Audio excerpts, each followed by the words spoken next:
태초에 하나님이 천지를 창조하시니라. 그리스도인의 길 태초에서 아멘까지 23번째 만남입니다. 안녕하세요 여러분. 저는 여러분에게 새 창조의 법칙에 대해서 말씀드렸습니다. 성경의 창세기 1장 3절에서 2장 3절 사이에 나와 있는 7일 창조는 이 세상 만물 창조에만 해당되는 것이 아니라 그리스도인의 새 창조에도 해당이 된다. 그리고 앞으로 보겠지만 교회 창조에도 해당이 되는 법칙입니다. 그렇기 때문에 창세기 1장에 나와 있는 이 창조의 법칙은 인류 전체와 기독교 역사 전체를 관통하고 있는 하나님의 뜻입니다. 하나님의 뜻, 진리입니다, 여러분. 진리. 하나님은 이 법칙에 따라서 모든 인간을 새롭게 창조하셨고, 그리고 교회를 지금 창조해 나가고 계십니다. 물과 성령으로 거듭나야 하나님 나라에 들어갈 수 있다라는 그 말씀은 물과 성령 두 가지잖아요. 물은 세례라고 하는데 구체적으로 말하면 사실은 첫째 날 십자가 회개부터 셋째 날 십자가 부활까지에 해당이 되는 말이고요. 성령으로 거듭난다는 말은 이제 십자가 아들로 태어나서 새롭게 태어나서 십자가 승리까지 나아가는 그 과정 전체를 이야기하는 것입니다. 이 전체의 과정이 사실은 성경이 말하는 믿음이에요. 단순한 믿음이 아니라 창조의 과정 전체가 믿음입니다. 그래서 믿음이 말로는 절대로 불가능한 거예요. 행위로도 불가능합니다. 행위로 믿음을 온전케 하라는 야고보서의 말씀이 있지만 그 말은 단순히 몇몇 행위가 아니고요. 삶 전체를 통해서 우리는 우리의 믿음을 증명해야 하는 것입니다. 삶 전체를 통해서 우리가 우리의 믿음을 증명하면 그럼 우리는 자연스럽게 필연적으로 하나님의 자녀로 창조되어지게 되어 있습니다. 근데 이 새 창조의 법칙이 정말 하나님이 말씀하시는 공식일까요? 그런 의문을 가지는 분들이 많이 있을 거예요. 모르는 사람들이 사실은 대부분이니까요. 몰라도 믿음 안에 신실하게 온전하게 존재하면 그 삶을 통해서 창세기 1장 새 창조의 공식대로 창조되어지게 되어 있어요.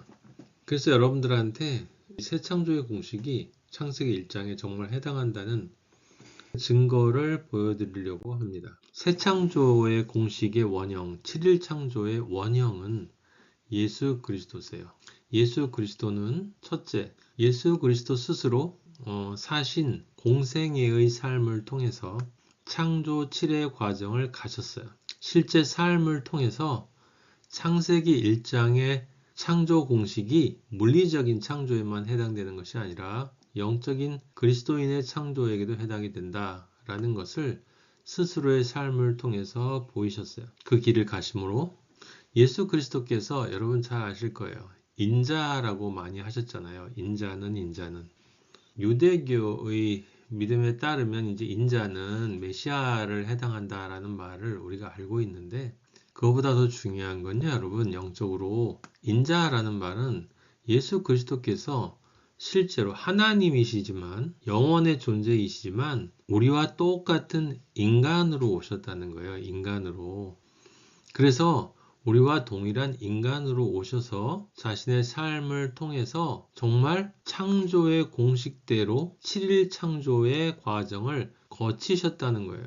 예수 그리스도가 인간으로서 그 창조의 과정을 거치시고 새 창조의 첫 열매가 되심으로 맏아들, 맏형이 되셨고 그래서 우리가 예수 그리스도가 살아가신 그 길, 똑같은 길이 아니라 그 과정, 7일 창조의 과정을 우리가 따라가면 그 길을 따라가면 우리도 그리스도와 같은 하나님의 아들로 창조된다. 동생들로.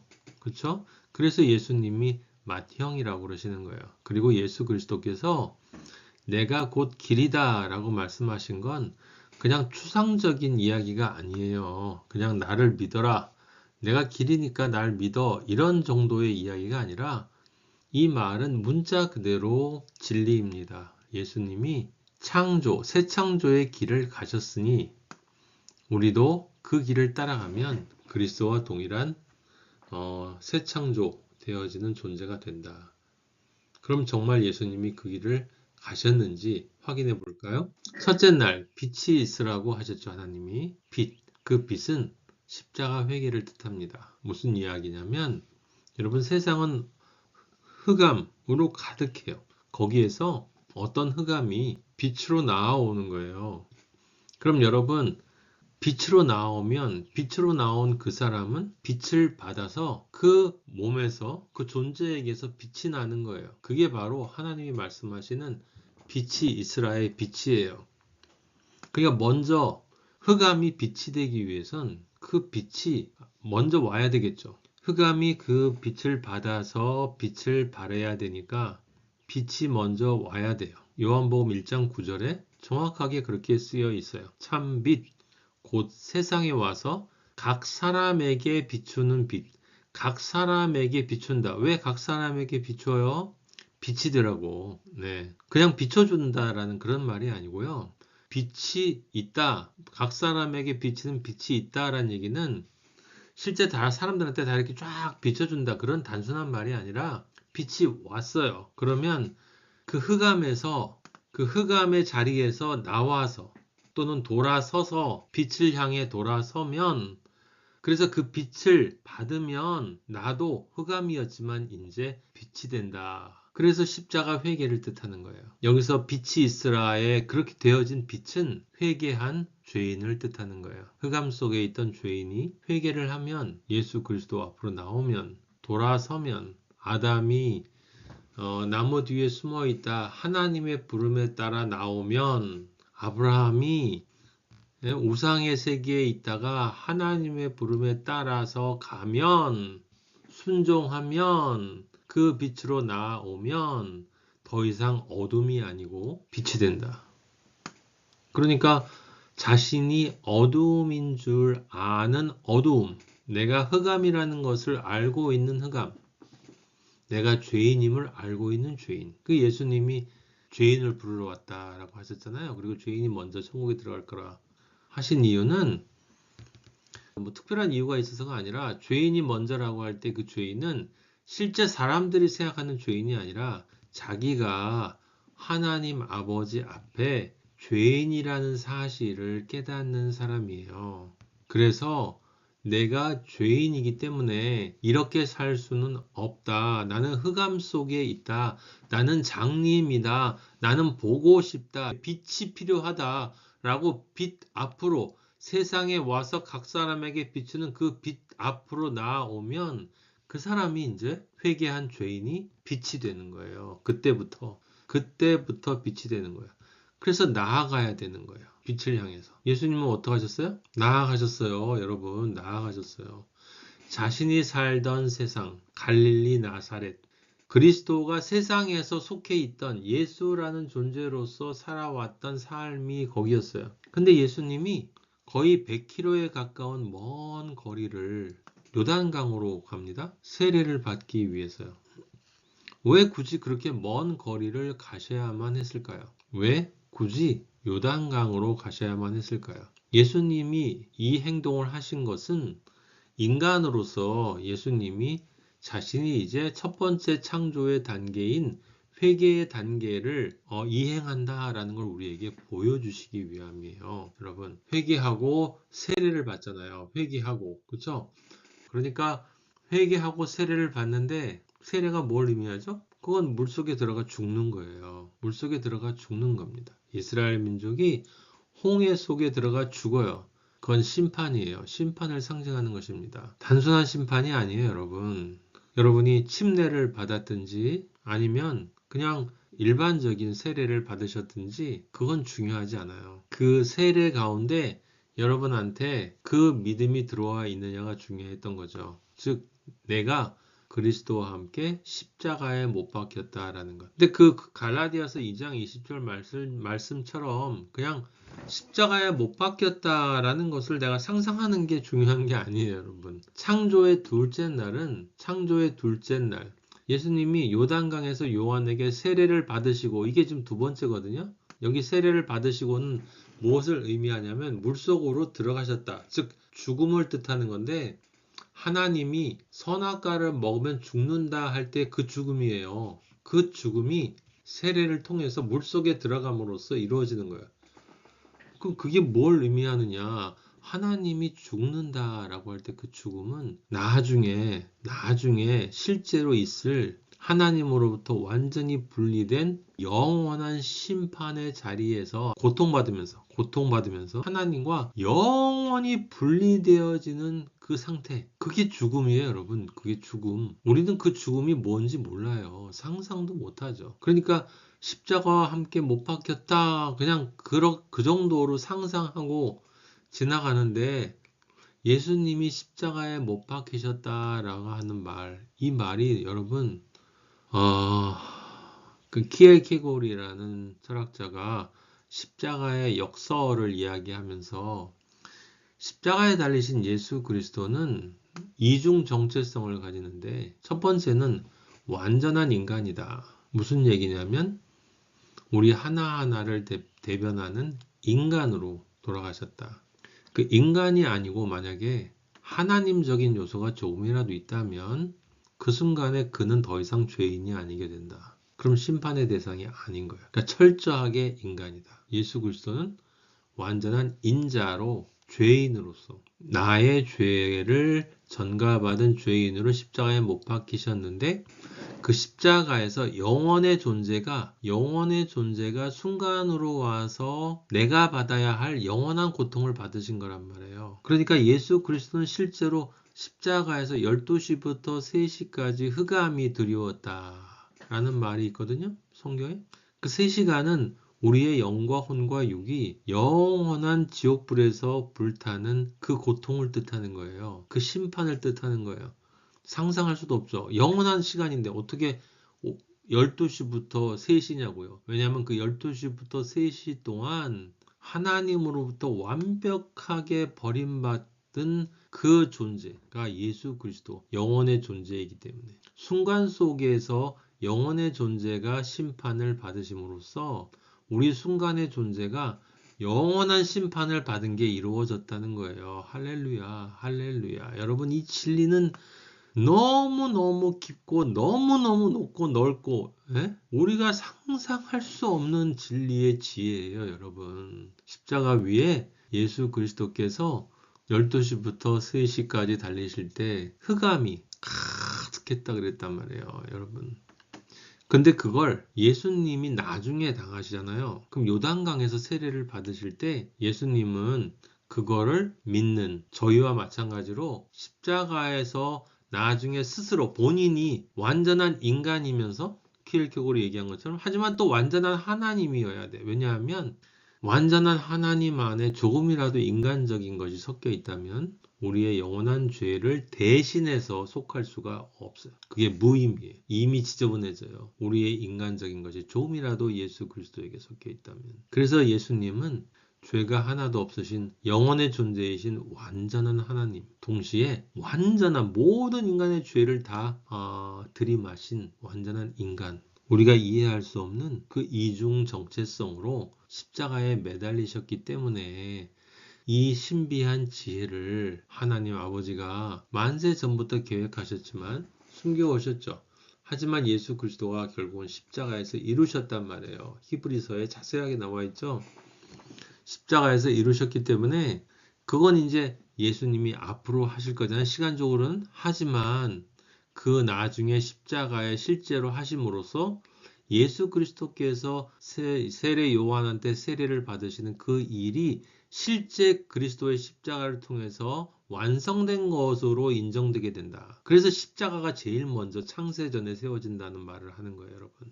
십자가가 먼저 세워져야 그 이후에 모든 사람들이 십자가를 믿고 구원받는 거잖아요. 근데 인간적인 시간으로는 그렇지 않지 않습니까? 그래서 이게 존재론적으로 중요한 거란 말이에요. 영적으로. 예수 그리스도가 십자가의 지심으로 우리의 과거의 죄와 현재의 죄와 미래의 죄가 모두 다 그거는 과거의 인간들의 죄, 현재의 인간들의 죄, 미래의 인간들의 죄까지 다 예수 그리스도께서 짊어지셨다. 그리고 그 모든 인간들이 영원히 고통받을 그 고통을 예수 그리스도께서 십자가에서 다 받으신 거예요, 여러분. 그래서 다 이루셨다고 하셨잖아요. 다 이루셨다. 그러니까 그 모든 인간들이 받아야 할 영원한 고통을 예수 그리스도께서 다 받으시고, 그걸 다 이루시고 완성하셨는데, 그래서 그게 은혜인 거예요, 여러분. 그걸 누가 합니까? 어떤 일을 통해서 합니까? 율법이요? 인간이 할 수 있는 일은 아무것도 없는 거예요.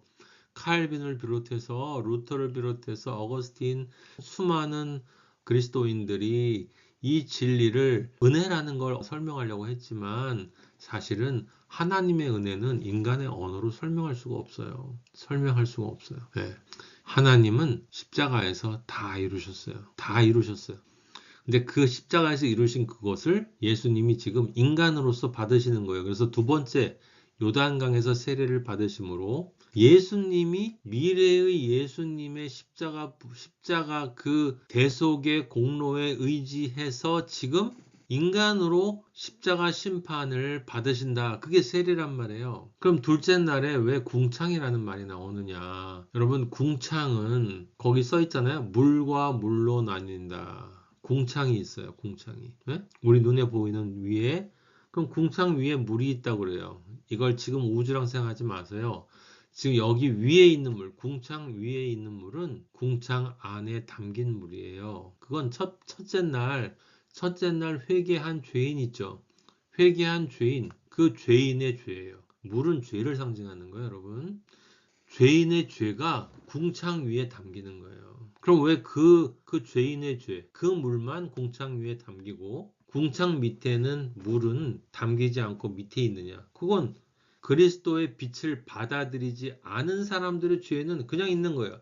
그러니까 선택이라고, 여러분. 십자가의 은혜는 인간의 어떤 것으로도 불가능해요. 완벽하게 불가능해요, 여러분. 은혜는. 그걸 철저히 은혜다 뭐다 우리가 얘기하고 자시고 할 필요가 없어요. 인간은 아무것도 할 수 없어요. 그럼 인간이 할 수 있는 게 뭐냐? 유일하게 믿고 받아들이는 거예요. 그렇게 날 위해서 해주셨다는 사실을 감사함으로, 애통함으로 받아들이는 것, 믿는 것. 그 첫째 날, 그런 분이시구나 라고 믿겠습니다 라고 하면, 그리고 둘째 날, 내가 세례를 받는다는 말은 실제로는 우리가 교회에서 세례를 받지만, 사실은 내 마음을 찢는 것이기 때문에 그리스도를 믿고 회개하는 순간에 우리는 다 이 세례를 받아야, 실질적인 세례를, 애통하는 눈물이 한없이 나오지 않습니까? 내 죄를 위해서 대신 십자가에서 죄값을 치르시는, 근데 그냥 그게 죄값이 아니라 나의 영원 지옥의 모든 고통을 예수 그리스도께서 내가 되어서 십자가에서 지금 치르고 계시다라는 게 믿어질 때 나의 영이 끝도 없이 우는 거예요. 예. 혼은 모르지만 왜 이걸 어떻게 합니까, 여러분? 예수님이 세례를 받으셨어요. 왜요? 모든 의를 이루기 위해서. 무슨 얘기냐? 예수님이 길을 내셔야 되는데 길을 내려면 둘째 날은 십자가 심판을 받아야 된단 말이에요. 세례라는 것을 통해서 믿음으로 받으셔야 된단 말이에요.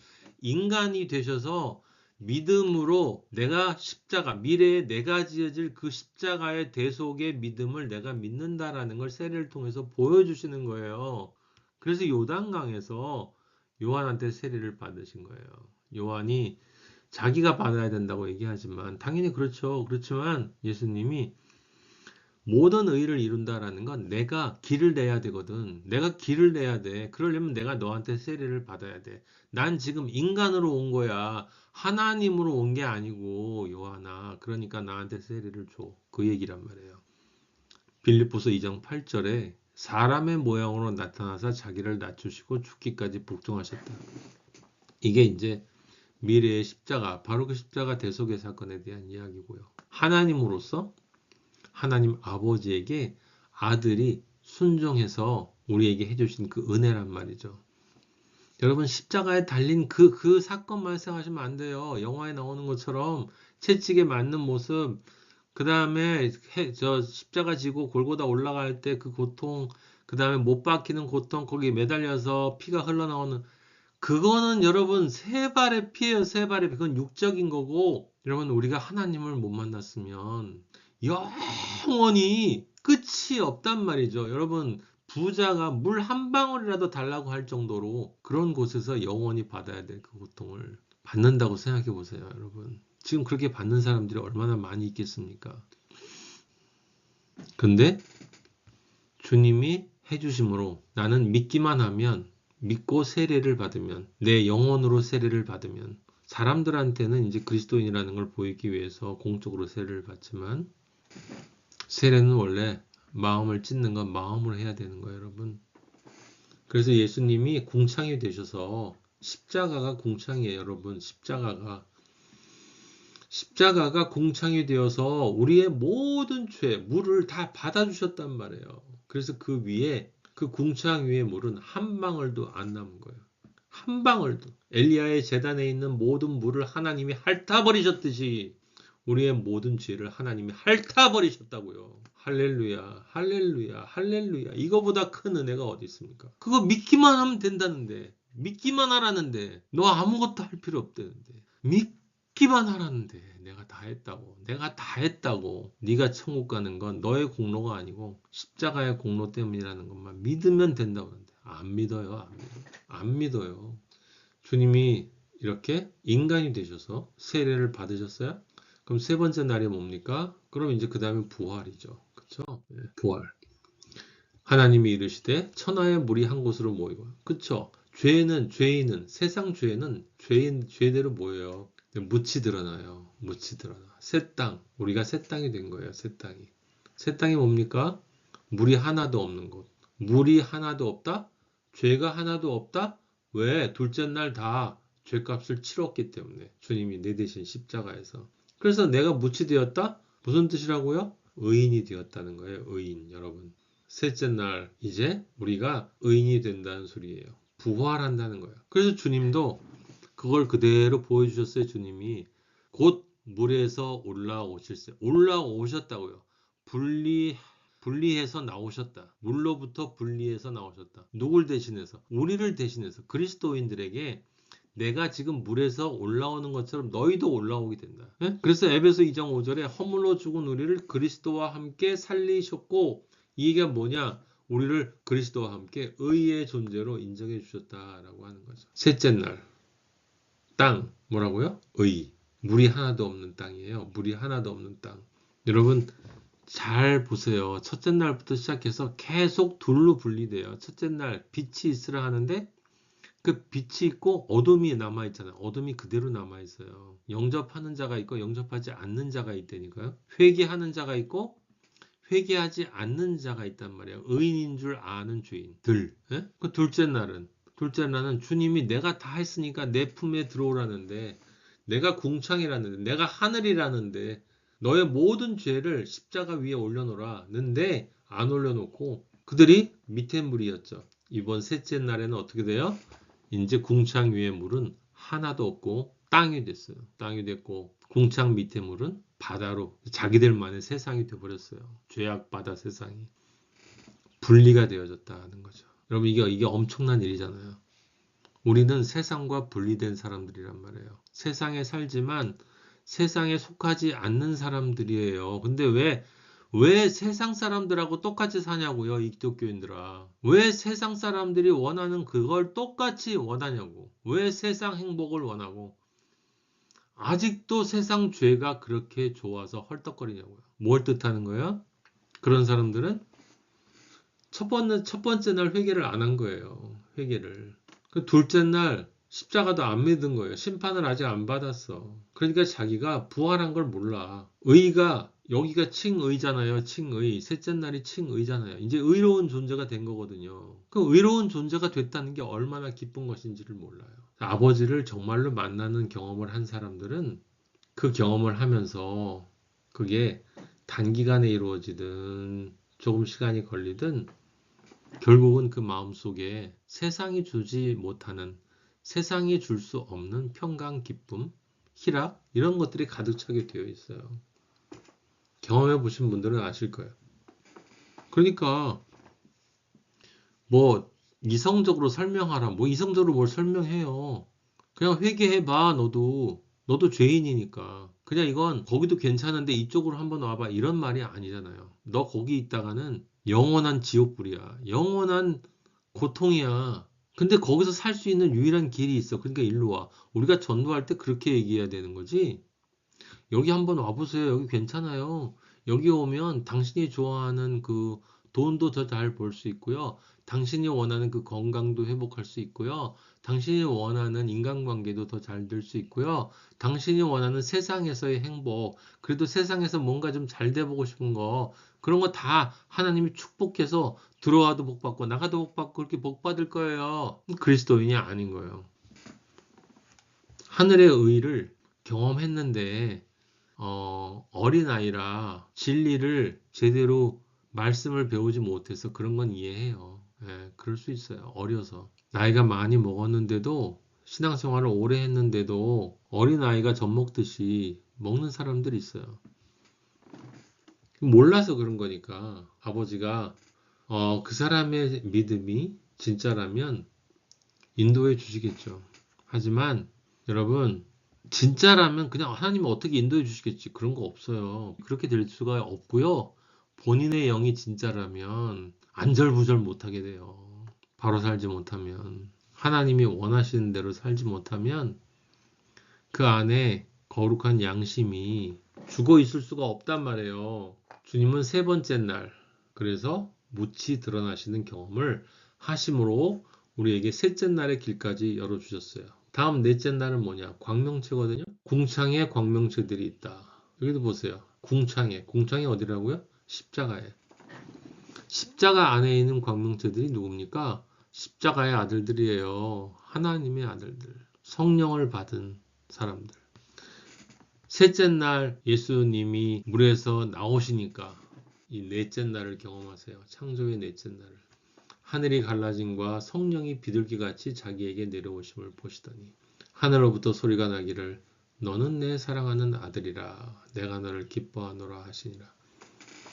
여러분 이건 예수 그리스도에게 하는 말씀이 아니에요. 오해하지 마세요. 그럼 예수님이 이전에는 성령이 없었습니까? 요단강에서 세례받기 전까지는 그리스도가 성령과 하나 되지 않으셨었냐고요. 그래서 그거를 갈구해서 예수님이 성령 받으려고 100km를 걸어서 오신 거라 그렇게 생각하시면 곤란해요. 예수님은 하나님이세요. 창세 전부터 성령과 하나로 계신 분이세요, 여러분.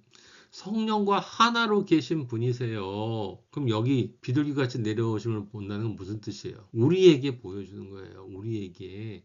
예수 그리스도가 인간으로서 세례를 받았기 때문에 인간으로서 세례를 받아주셨기 때문에 창조의 넷째 날을 열어주시기 위해서 인간으로서 회개하고 세례를 받고 심판을 받고 세례를 받아서 부활하고 나면 그럼 넷째 날은 당연히 성령이 이제 임하게 된다. 성령이 우리 안에 들어오시게 된다. 그걸 보여주시기 위해서 예수님이 인자로 오셨기 때문에 그리스도와 함께 십자가에서 심판받고 부활한 셋째 날의 사람에게 이제 의인이니까 깨끗한 밭이니까 성령님이 내려오신다라는 것을 보여주시기 위해서 지금 이미 하나이신 성령님이 비둘기 같은 모양으로 예수님에게 내려오신 거예요, 여러분. 그리고 하나님이 사랑하는 아들이라고 말씀을 해주시는 거죠. 그건 예수 그리스도와 함께 나중에 그리스도 안에서 그리스도의 품 안에서 함께 하나님에게로 올라갈 우리 모두들에게 하나님 아버지가 하시는 말씀이에요. 그래서 예수님이 처음 인간으로서 성령을 받는 경험을 하시기 때문에 그분이 맏아들이 되시는 겁니다. 맏아들이. 네? 그리고 예수 그리스도를 따라서 신약만이 아니라 이미 구약에서 하나님을 따라 하나님을 경외한 사람들, 구약에도 아담부터 시작해서 창조 7의 과정을 거친 사람들이 있단 말이에요. 나중에 설명을 드릴게요. 그 사람들이 그리스도의 십자가가 섬으로 모두 창조 7의 과정을 가는 거예요. 근데 첫 열매는 누구라고요? 예수 그리스도. 왜? 실제로 부활하신 분은 예수 그리스도시기 때문에. 로마서 8장 16절 성령이 친히 우리의 영과 더불어 성령이 우리의 영과 함께 그죠? 왜? 우리 안에 계시니까 우리가 하나님의 자녀인 것을 증언해 주신다. 얼마나 감사합니까? 어떻게 나 같은 존재를 말도 안 되죠, 여러분. 나 같은 존재, 저 같은 존재를 제 안에 성령님이 하나님 아버지, 이 아들은 하나님의 자녀입니다. 예? 라고 증언해 주시냐고요. 제가 뭐라고? 아무것도 아니죠. 아니, 죄덩이죠. 죄덩이 똥덩이. 예수 그리스도가 보혈로 덮어주셨으니까. 히브리서 2장 11절. 거룩하게 하시는 이와 거룩하게 함을 입은 자들이 다 한 근원에서 난지라.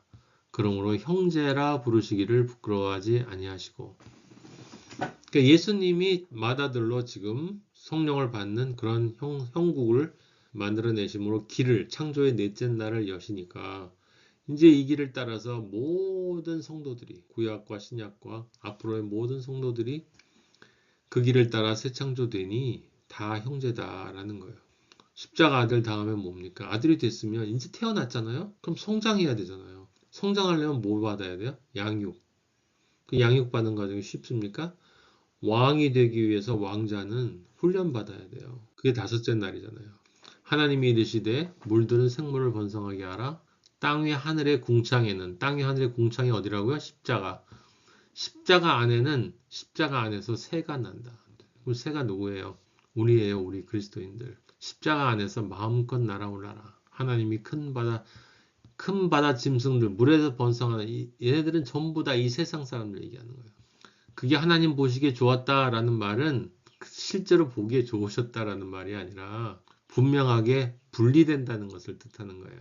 알곡과 가라지가 분명하게 분리되는 것을 보고 알곡이 알곡으로 분명하게 드러나는 창조되어지는 그 모습을 보면서 하나님이 보시기에 좋다. 창조가 온전하게 이루어지고 있다. 그래서 좋으신 거죠. 그 세상 죄를 짓고 사는 인간들이 좋다는 얘기가 아니라 큰 바다 짐승들, 세상 권력 가지려고 하는 사람들 얼마나 많습니까? 우리 주변에도 그냥 권력 좋아서 그 권력 하나 잡으려고 그냥 잡으면 희낙낙 잡으려고 수많은 사람들을 막 괴롭히고 고통을 주고 새가 난다는 건 여러분 자유롭게 뭐 조나단 리빙스턴 시걸처럼 멋지게 날아다니는 걸 뜻하는 게 아니죠. 부흥한다는 건데 그게 바로 다섯째 날, 창조의 다섯째 날. 그게 뭔지 예수 그리스도께서 보여주세요. 성령이 내려오시자마자 바로 성령이 곧 예수를 광야로 몰아내신지라. 하나님의 아들은 성령의 인도하심을 받아 사는 사람이거든요. 그러니까 성령이 몰아내신다라는 말, 몰아내신다는 말은 내쫓는다는 말이 아니고 그리로 인도하신다는 거예요. 왜냐하면 그 길이 선한 길이기 때문에. 선한 길이라는 게 무슨 말이에요? 그 길이 새 창조의 길이기 때문에 그래서 예수님이 인자로 오셨기 때문에 인자로서 광야에서 오직 말씀으로 하나님과의 관계, 기도와 말씀으로만 40일을 계신다. 40일은 딱 40일이 아니고 40일 시간이에요, 여러분. 4는 뭡니까? 동서남북. 우리의 영과 혼과 육의 동서남북을 뜻해요. 우리의 존재 전체가 4고 10은 10계명인데 10계명을 완성한 십자가를 뜻하는 거죠. 그러니까 40의 시간이라는 말은 그게 40년이든 40시간이든 40달이든 40일이든 40의 시간은 우리의 영혼육 존재 전체인 4. 여기에 우리의 존재 안에 10계명의 완성인 십자가의 은혜로 가득해지는 그 시기를 뜻하는 거예요. 그렇게 될 때까지. 그건 무슨 뜻이에요? 그전에는 우리의 육과 혼에 아직도 옛습이 남아있잖아요. 그걸 영도 마찬가지로 자꾸 사탄의 말에 기울여오는 습관이 있단 말이에요. 그것을 다 이겨내야 되거든요. 쓰러지고 일어나고 쓰러지고 일어나고 긴 시간입니다. 예, 긴 시간이에요. 저도 긴 시간을 갖습니다. 사탄에게 시험을 받으시며 들짐승과 함께 계시다. 들짐승이 누굽니까? 세상 사람들. 우리는 세상 사람들과 함께 있어요. 어떤 시간 동안 우리가 우리의 영혼육 전체 안에 십자가의 은혜, 십자가를 향한 감사, 십자가로 인한 기쁨, 십자가로 인한 은혜에 대한 깨달음이 가득할 때까지 사탄은 끊임없이 시험을 한단 말이에요. 40일을 밤낮으로 금식하신 후에 40일, 주님은 밥을 드시지 않으셨죠? 금식하셨죠? 우리한테 금식하는 말이 아니고요. 우리 그리스도인은 이 기간 동안 금식한다. 세상 것을 우리는 사랑하지 않는다는 거죠. 근본적으로 금식한다는 말은 세상 선악과를 먹지 않는다는 거예요. 그게 세상 돈을 안 쓸 수 없잖아요. 하지만 우리의 중심에 예수 그리스도가 계시다. 그러면서 십자가로 가득할 때까지 점점 우리는 줄일 수밖에 없다. 그러면 우리가 줄이다는 건 뭐냐? 약해진다는 거죠. 힘들다는 거죠. 약해지는 게 아니라 힘들죠. 과거에 마음대로 세상에서 살았는데 이제 예수님을 사랑하고 십자가를 안 이상 그렇게 살 수 없잖아요. 그 사탄이 뭐를 시험했어요? 정확히 선악과로 시험했잖아요. 선악과로. 돌을 떡으로. 나한테 경배해. 세상 영광 다 줄게. 하나님 아들이면 뛰어내려봐. 비교 욕망까지 다. 근데 주님이 이기셨죠. 그것도 말씀으로 이겼어요. 그러니까 우리도 말씀으로 이겨야 되는 거예요. 여러분. 주님이 이렇게 시험을 받으셨는데 사탄은 우리를 얼마나 시험을 많이 합니까? 저는 말로 다 할 수 없어요. 상상도 할 수 없이 많이. 왜냐하면 약하니까. 그러니까 많이 쓰러졌죠. 쓰러지고. 그게 하나님 아버지한테 징계도 받고. 하지만 그리스도인은 결국 일어서요, 여러분. 의인은 7번 넘어지지만 8번 일어난다. 7번, 8번으로 끝난다. 그런 말이 아니고 마지막에 일어섬으로 끝난다는 뜻이에요. 일어섬으로. 우리는 반드시 일어선다. 일어나라, 빛을 발하라. 일어나라. 빛을 발하기 위해선 일어서야 돼요. 떨린 무릎을 붙잡고 말씀을 붙잡고 찬양하면서 일어나야 합니다. 오직 우리 주 곧 구주 예수 그리스도의 은혜와 그를 아는 지식에서 자라가라. 자라가라. 마귀가 떠나갈 때까지 우리는 말씀으로 물리쳐야 되는 것입니다. 영적 전쟁을 해야 되는 거예요. 이 십자가 부흥의 시기야말로 영적 전쟁으로 가득한 시기입니다. 물론 이 이유도 마찬가지지만 이때가 가장 우리가 자주 쓰러지고, 왜냐하면 갓 태어난 아기부터 시작해서 청년까지 자라야 하는데 얼마나 힘듭니까? 우리 주님은 우리를 다 아세요. 모든 일에 우리와 똑같이 시험을 받으셨거든요. 다 아세요. 다만 주님은 말씀으로 이기셨죠. 다. 우리는 맨날 지지만. 그래서 주님이 위로해 주시는 거예요. 힘을 내라. 엘리야에게 떡하고 물 먹고 힘을 내, 일어나자 라고 얘기하신 것처럼 여러분에게 오늘도 주님이 그렇게 말씀하시는 거예요. 일어나라 아들아, 일어나라 딸아, 괜찮다. 내가 있다. 쓰러지는 게 중요한 게 아니다. 일어나지 않는 게 문제다. 일어나면 된다. 회개하고 일어나면 된다. 그게 십자가 부흥. 그렇게 해서 십자가 부흥이 어느 정도 끝나면 아버지가 40일을 시험을 다 받은 것으로 부흥한 것으로 인정해 주신다. 예수님이 그렇게 40일 하시고 부흥하시고 인간으로서 시험을 다 이기시고 십자가 승리의 단계인 6째 날로 들어가신 거죠. 이제 사람으로 창조되시는 거예요. 하나님이 원하신 여기 하나님이 자기 형상, 하나님의 형상이 누구라고요? 예수 그리스도. 우리가 아니에요, 여러분. 인간이 하나님의 형상이 아니라고 제가 여러 번 말씀드렸어요. 아주 인간은 사악해요. 거울을 한번 보세요. 그리고 살아온 자기의 삶을 한번 조금이라도 생각해 보세요. 우리가 하나님의 형상이라고 할 수 있나? 인간은 하나님의 형상이 아니에요. 하나님의 형상은 예수 그리스도밖에 없어요. 오직 예수 그리스도밖에. 본체의 형상이신 예수 그리스도. 그리스도는 하나님의 형상이시니라. 하나님의 형상이신 예수 그리스도대로 사람을 창조하시는 거예요. 그러니까 지금 예수님이 가시는 그 길대로 인간을 가게끔 해서 사람을 창조한다. 하나님의 자녀를 창조한다. 그 뜻이. 그 길을 제일 먼저 예수님이 직접 가주시는 거란 말이죠. 남자와 여자를 창조하시고, 남자는 누구예요? 여기서 예수 그리스도. 여자는 우리 모든 그리스도입니다. 영어로 성경을 보면 정말 너무 신비하고 너무너무 분명하고 너무너무 논리적이에요. 여러분, 주님은 부흥을 끝내시고 5째 날 끝내시고 6째 날 실제로 또 가셨어요. 승리의 길입니다. 요한이 잡힌 후 예수께서 갈릴리에 오셔서 여기서부터 이제 시작하시는 거예요. 승리의 길을. 왜요? 이제 갈릴리 본래 자신이 사시던 그곳으로 오셔서 거기에서 그 흑암의 세계에서 거기서 나오셨잖아요. 그러니까 흑암의 세계로 다시 들어간다는 뜻이죠. 이게 갈릴리로 간다는 게 아니라 그리스도인은 성령 받고 부흥해서 이제 승리 때가 되면 하나님의 복음을 전파하는 거예요. 제가 여러분들에게 지금 진리를 전해드리는 것처럼 여러분들에게 전해드리는 저의 말씀은 제 말씀이 아니고 성경 말씀이고 성령님이 전해주시는 말씀이기 때문에 분명한 진리입니다. 진리. 만약에 진리가 아니라면 저는 성경 말씀을 가감하는 것이 되고 저는 그럼 새 예루살렘에 못 들어가겠죠. 주님께서 인도해 주시는 대로 말씀드리는 것입니다. 그래서 십자가 승리는 다른 게 아니고 이제 진리로 복음을 전파할 때가 바로 승리의 때입니다. 여러분, 교회 목사가 돼서 주일 말씀을 전할 때가 아니고요. 여러분, 주의 종 하는데 참 안타깝습니다. 너무 불쌍해요. 정말 하나님은 살아계신데 하나님은 정말 다른 한편으로 보면 정말 무서운 분인데 어떻게 하나님을 저렇게 능멸할 수가 있을까? 자기 머리로 성경을 해석하고 자기 지식으로 성경을 해석하고 말씀을 전하면서 자기 자랑을 하고 말씀을 전하면서 사람들을 유혹하고 세상 선악과로 그러면서 인기를 얻으려 하고 교회에 교인들만 많이 나오도록 만들게 하기 위해서 별의별 사람들이 다 있잖아요. 목사라고 하는 사람들이. 그게 왜 그런지 아세요? 지금이 라오디게아 시대이기 때문에 그래요. 지금이요. 지금 교회는 제도권 교회는 배도했어요. 나중에 자세하게 말씀드릴 거예요. 이미 배도했습니다. 남은 자들만 남아있는 거예요. 주님이 승리의 시작을 복음 전파로부터 시작했죠. 그리고 승리의 마침, 마지막 기드론 시내를 건너셔서 승리의 길을 마치신 그 길 다 이루었다. 그리고 마치셨어요. 완벽하시죠. 주님은 창조의 길을 완벽하게 이루셨어요.